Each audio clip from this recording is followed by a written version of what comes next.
కేసీఆర్ గారు ఎంత ముందు చూపుతూ ఆలోచించారంటే ఒక పెద్ద ఫార్మా పార్క్ అంటూ పెడితే దాని చుట్టూతా మాకు చెప్పారు అప్పుడు నేను మున్సిపల్ మినిస్టర్ తదనంతరం చుట్టూతా ఒక 5-6 కిలోమీటర్ల వరకు లేఅవుట్లు కూడా పర్మిషన్ ఇవ్వకండి. ఎందుకంటే నేను గమనించాను, నేను నా అనుభవంలో చెప్తున్నాను. నాచారం చుట్టూ ఫస్ట్ ఇండస్ట్రీ వచ్చింది, ఆ తర్వాత రెసిడెన్సీస్ వచ్చినాయి. కానీ తర్వాత ఏమవుతుంది, రెసిడెన్షియల్ వాళ్ళు గొడవ స్టార్ట్ చేస్తారు. పక్క నుంచి అంత కాలుష్యం మాకు వస్తున్నది, బాచుపల్లి వస్తున్నది. బాచుపల్లిలో కూడా అదే చూసాం.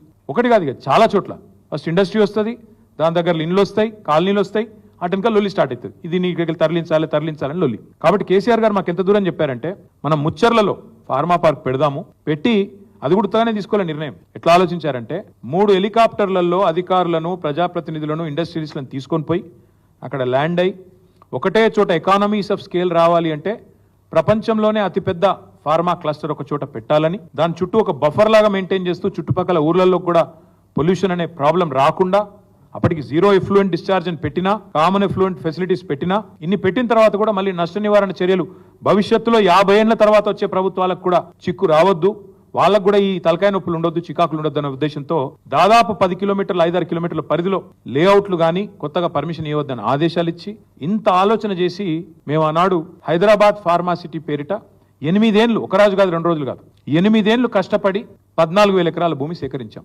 అందులో గవర్నమెంట్ ల్యాండ్ ఉన్నది, కొంత ప్రైవేట్ ల్యాండ్ ఉన్నది.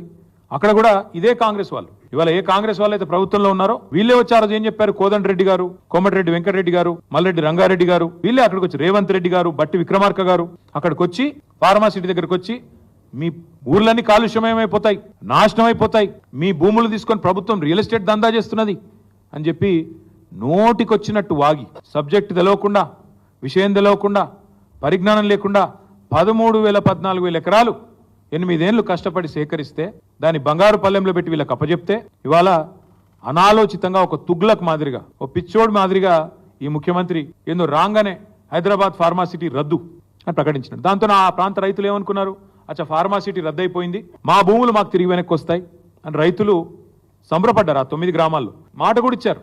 రేవంత్ రెడ్డి గారు, బట్టి విక్రమార్క గారు, మల్రెడ్డి రంగారెడ్డి గారు, ఆ ప్రాంతంలో పోటీ చేసిన కిచ్చన్న గారు, లక్ష్మారెడ్డి, ఆ ప్రాంతంలో ఉన్న కోదండరెడ్డి, వీళ్ళందరూ కూడా మాట ఇచ్చినారు, మీ భూములు మీకు తిరిగిస్తాం, ఫార్మాసిటీ రద్దు చేస్తామని చెప్పారు. అన్నమాట ప్రకారమే రేవంత్ రెడ్డి వచ్చి రాగానే ఫార్మాసిటీ రద్దు అని ప్రకటన ఇచ్చాడు. ఇండస్ట్రీస్ మినిస్టర్ కూడా శ్రీధర్ బాబు కూడా ఫార్మాసిటీ రద్దు అని చెప్పిండు. చెప్పినాక మళ్ళా నెల రోజుల్లో ఏమైందో తెలియదు, మనసు మార్చుకున్నారు. మార్చుకొని కొత్త కథ మొదలు పెట్టినారు. ఫార్మాసిటీ రద్దు అన్నారు. అన్న తర్వాత లేదు ఫార్మాసిటీ ఉంది కానీ కుదిస్తున్నాం అని ఒక మాట. ఒక చోట కాదు 20 చోట్ల పెడతాం, ఫార్మా సిటీ కాదు. మేము కేసీఆర్ ఫార్మా సిటీ అన్నాడు కదా, నేను సేమ్ పేరు పెడితే బాగుండదు అనుకొని ఫార్మా విలేజ్, సిటీ అన్నాడు కాబట్టి విలేజ్ అని చెప్పి ఓ పేరు మార్చిండు.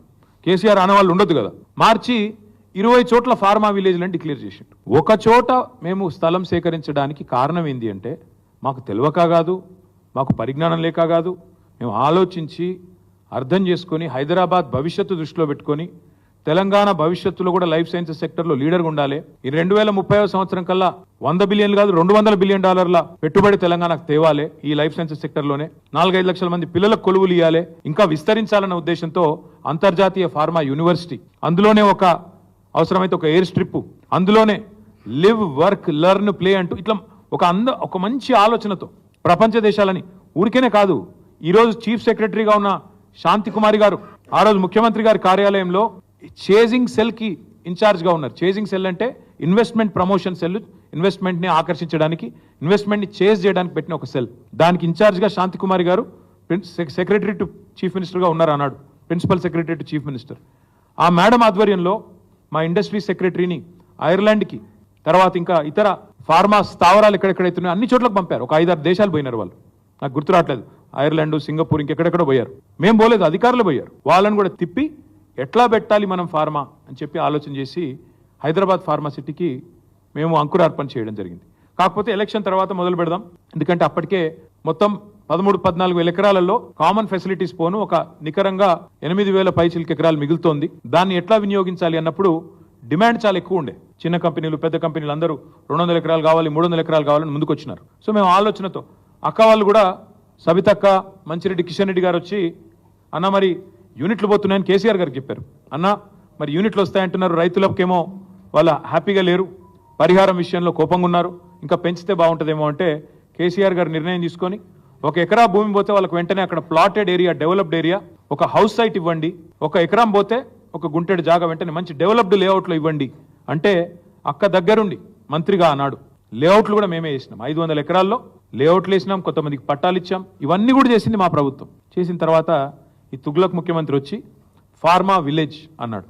ఎందుకు చెప్తున్నా ఇదంతా నేపథ్యం మీకంటే, నిన్న కొడంగల్లో జరిగింది అదేదో కుట్రతోనో అదేదో కువారంతోనో ఇంకో దాంతోనో జరిగింది కాదు. ఈ ముఖ్యమంత్రి యొక్క అనాలోచిత మూర్ఖ తుగ్లక్ విధానాల వల్లనే ఇవాళ ఒక్క కొడంగల్లో కాదు, మొన్న సంగారెడ్డి జిల్లా న్యాల్కల్ అక్కడ కూడా గొడవ జరిగింది. అక్కడ కూడా రైతులు మా భూములు ఇవ్వమని చెప్పి రోడ్డెక్కినారు.